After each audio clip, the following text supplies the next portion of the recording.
Hello students, hope you all are well. And in my last class we discussed some important problems from exercise 4.6, and here we'll solve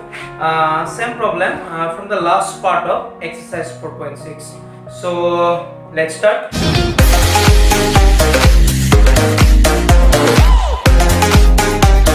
Now question number 13. More last class of my agor ketaman question solve korisilo. So ami etu video question number 13 of solve korim, and in question number 13 it was given to solve by using matrix method. Mologikhor jitu amar poddhoti asile he poddhoti use kori etu question solve koribo dise. So first amar rule ki asile, first we have to convert this equation into the form ax equal b. So etu ax equal b form likhile ki hobo, suppose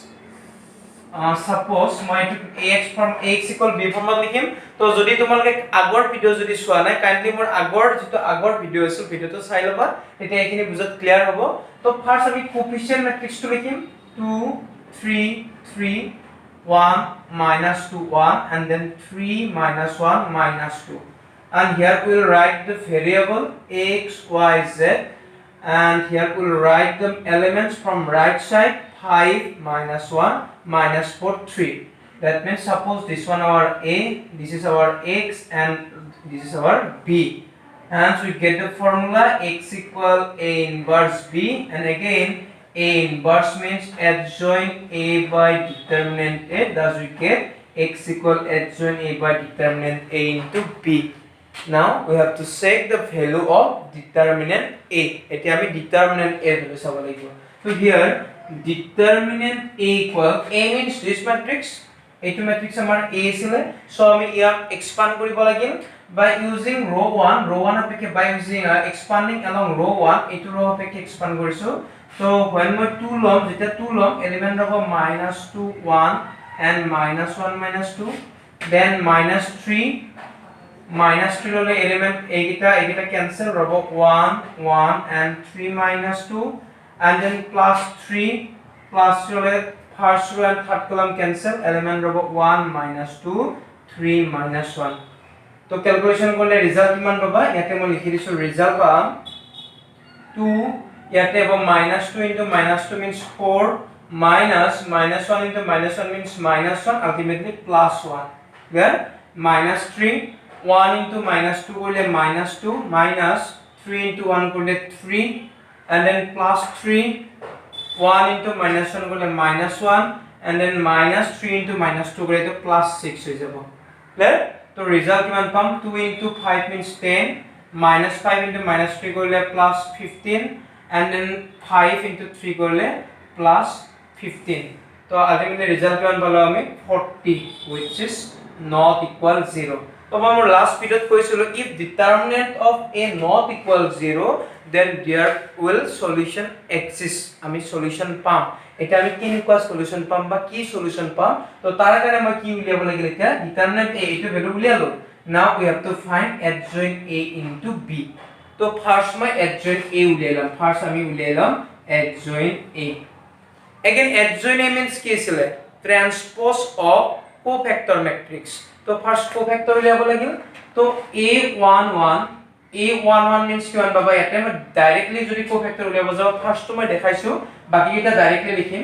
a11 -1 whole to the power 1 plus 1, and then a11 means this element, তো এইটো এলিমেন্টৰ কোফ্যাক্টৰ ই থকা কলম ৰ cancel ৰব, এইটা -2 1 -1 -2, তো ultimately কিমান পাবা, -2 into -2 গলে 4 plus 1 হয় কিমান হ'ব 5. Clear? then a12 -1 will be for 1 plus 2, and if I remember a12 means this element, so here e thoka row column cancel, robo 1 1 3 -2 1 1 3 -2, to kiman hoba eto minus, and yate 1 into -2 -3 ultimately hoba +5. so ma directly yate value kita likhi loisu, a11 kian form like that korile ami 5 a13 5 paba, baki kita uliale eto type of result paba. Therefore adjoint a means কি আছিল, transpose of cofactor matrix. তো মন কৰিবা, মই direct লিখিম, আগৰ ভিডিওত যেটা আমি কৰিছো স্টেপ বাই স্টেপ, সো ডাইৰেক্ট লিখিম adjoint a means transpose of cofactor matrix. so ইয়াত 1 1 means 5 5 5 3 minus 13 এইটো ৰত থাকিব আৰু এইটো লাষ্টত থাকিব আৰু এইখিনি যদি আমি ট্ৰান্সপোজ লম ট্ৰান্সপোজ means কি আছিলে ইন্টাৰচেঞ্জ বিটুইন rows and columns শাৰী আৰু কলমৰ মাজত খালখলনি স্তম্ভৰ মাজত সো এটা মই ডাইৰেক্ট খালখলনি কৰিম এইটো ৰ গৈ মোৰ ফাৰ্স্ট কলম হ'ব 5 5 5 এইটো ৰ গৈ মোৰ সেকেন্ড কলম হ'ব 3 minus 13 11 আৰু এইটো ৰ গৈ মোৰ থাৰ্ড কলম হ'ব 9 1 minus 7 সো মই adjoint পাই গলো নাও x অৰ্থাৎ আমাৰ সলিউশন উলিয়াব লাগিলে মোক কি লাগিব ডিটারমিনেন্ট a পাই গলো 40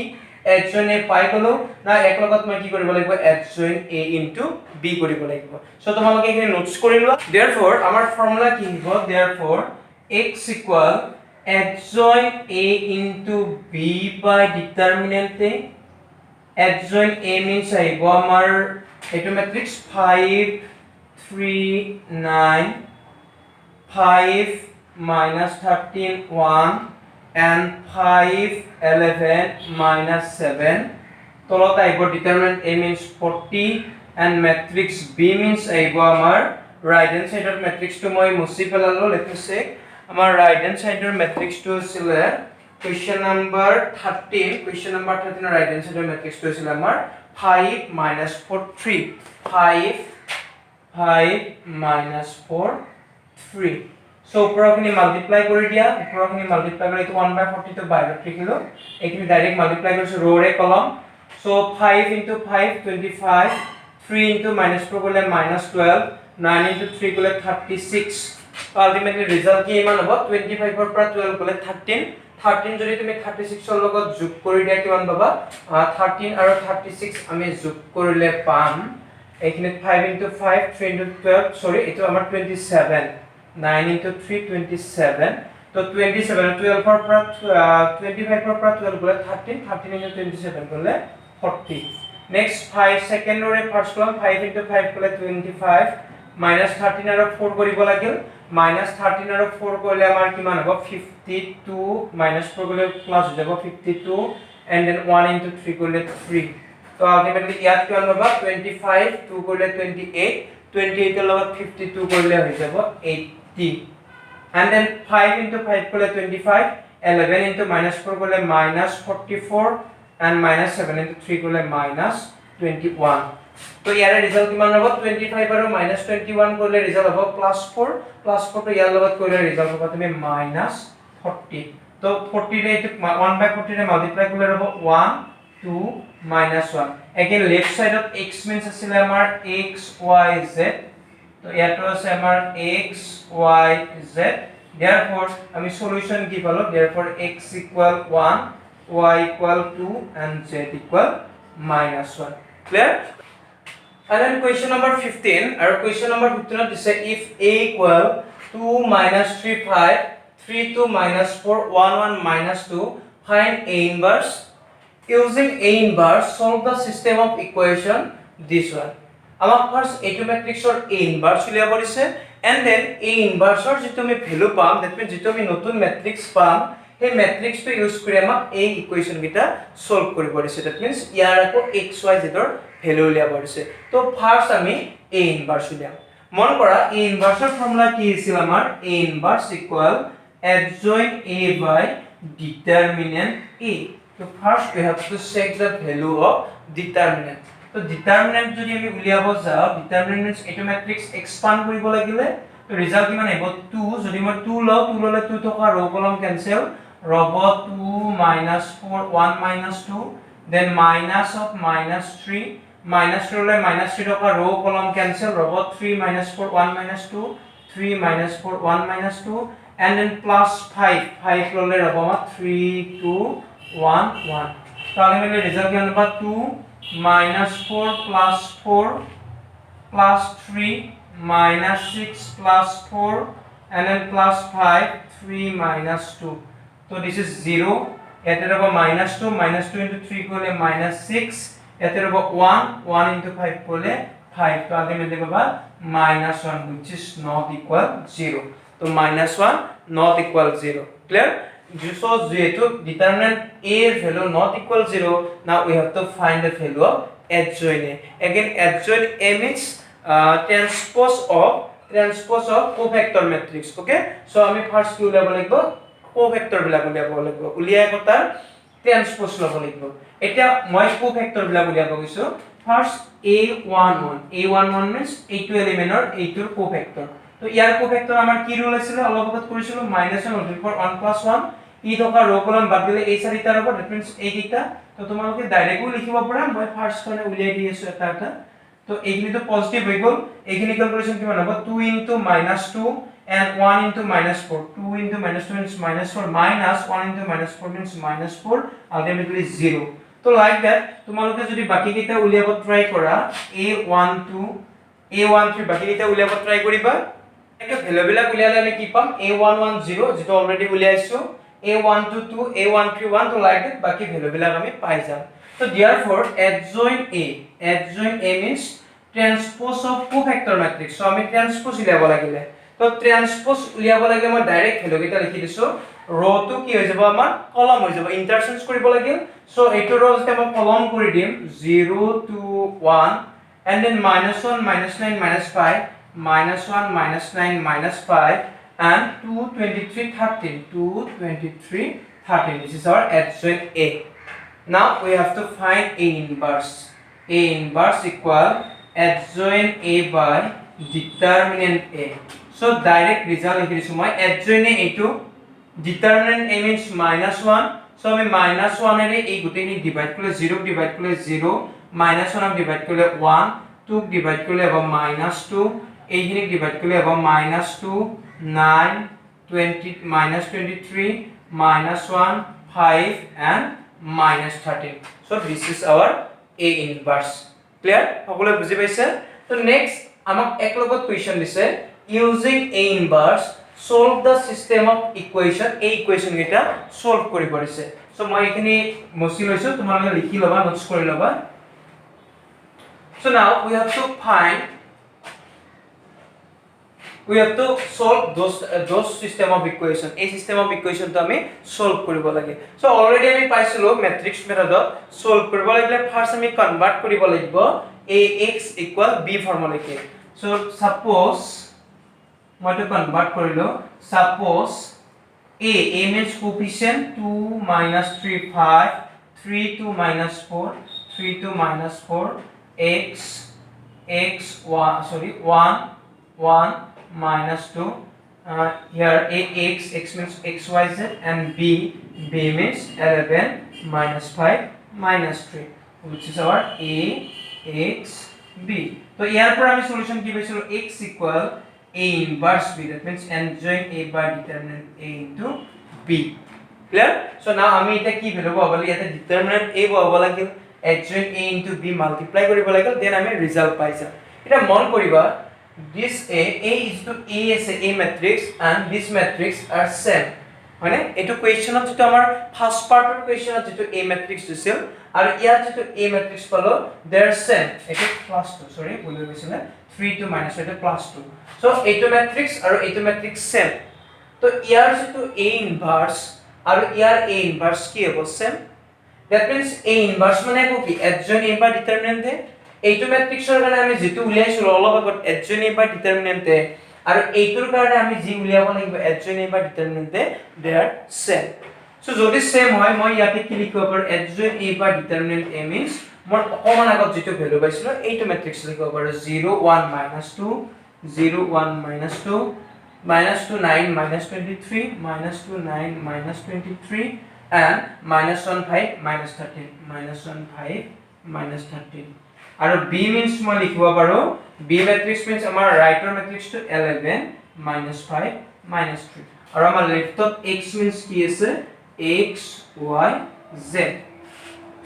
ক্লিয়াৰ এতিয়া আমি মাল্টিপ্লাই কৰিব লাগিব সো মাল্টিপ্লাই তোমালোকে অলৰেডি বহুত কৰিলা ইয়াতে মাল্টিপ্লাই আমি কৰি দিও ৰ কলম 0 * 11 0 1 * -5 কৰিলে -5 -2 * -3 কৰিলে +6 that means 1 okay and then second row first column -2 रे 11 করলে -22 9 रे 5 করলে -45 and then -23 -3 করলে -+ আর 3 रे 23 করলে হবে 69 ওকে এটা ৰিজাল্ট কিমান হ'ব 69 ৰ পৰা 45 ফাৰ্স্ট মাইনাস কৰা 9 ৰ পৰা 5 গলে 4 6 ৰ পৰা 4 গলে 2 again 24 ৰ পৰা -22 মাইনাস কৰিলে হ'ব 2 clear and then last row ৰে ফাৰ্স্ট কলাম 1 -1 ৰে 11 কৰিলে -11 5 ৰে -5 কৰিলে -25 and then -13 ৰে -3 কৰিলে +39 তো ৰিজাল্ট কিমান হ'ব -12 25 আৰু -11 লগ কৰিলে -36 -36 plus 39 equal 3 that means x equal 1 y equal 2 and z equal 3 clear next last question number 16 and in question number 16 it was given that the cost of 4 kg onion 3 kg white and 2 kg rice is 60 onion 4 kilo and white 3 kilo and rice 2 kilo total cost kiman 60 rupees similarly 2 kg onion 4 kg wheat and 6 kg rice or price 90 and 6 kg onion 2 kg wheat and 3 kilo rice or total cost kiman 70 rupees now we have to find the cost of each item per kg by matrix method etia ami matrix method jitu amar মৌলপক্ষ পদ্ধতি ব্যবহাৰ কৰি প্ৰত্যেক কিলোৰ আমি কি উলিয়াব লাগে কষ্ট উলিয়াব লাগে সো তোমালোকে ম্যাট্ৰিক্স মেথড ইউজ কৰিব দিছে যেটো আমাক ভেৰিয়েবল লাগিল x y z এইবিলাক লাগিলে সো আমি সাপোজ কৰিলো এইবিলাক আগৰ ক্লাস 8 9 ত যেনেকৈ আমি লিনিয়াৰ এলজেব্ৰা লিনিয়াৰ ইকুৱেচনৰ প্ৰবলেম বিলাক সলভ কৰিছিলো like that solution suppose cost of each kg of onion is x white is y and rice is z মই ধৰি ললো যে each kg অনিয়নৰ cost খৰচ x টকা rice x white or y আৰু rice or কিমান z তো like that মই তেনেকৈ আমি ধৰি ললো এটা চোৱা 1 কিলো অনিয়নৰ যদি দাম x টকা হয় তো 4 কিলোৰ কিমান হ'ব 4x therefore by according to question 4x means 4 kilo onion plus 3 kilo white that means 3y because per kilo y isle so 3 kilo 3y and then 2 rice or kana ebo 2z equal a gutehini total cost kiman 60 rupees clear and then for the second line ami ki likhim 2x plus 4y plus 6z equal 70 বুঝি পাইছে না কি লিখিলো because 2 kilo onion 3 or 4 kilo white and 6 kilo rice total cost 90 and then for the third line 6x plus twice y plus 3z equal 70 okay clear so ami agotore linear system of equation pai golo so now we can solve it by using a matrix method aru ei je matrix method solve kori to moi nokoro tomaloke koribo lagibo because ekdom simple অলপ আগত কৰিছিলো আমি এটো কি হবে convert কৰিম এই গুটেখিনি ax equal b then x equal a inverse b again a inverse means adjoint a by determinant adjoint a uliaba determinant of a uliaba last of তোমালোকে ভ্যালু পাবা আগৰদৰে x or y z or আৰু x y z or value কেটা কি হ'ব আমাৰ cost per kg of onion per kg of rice and per kg of white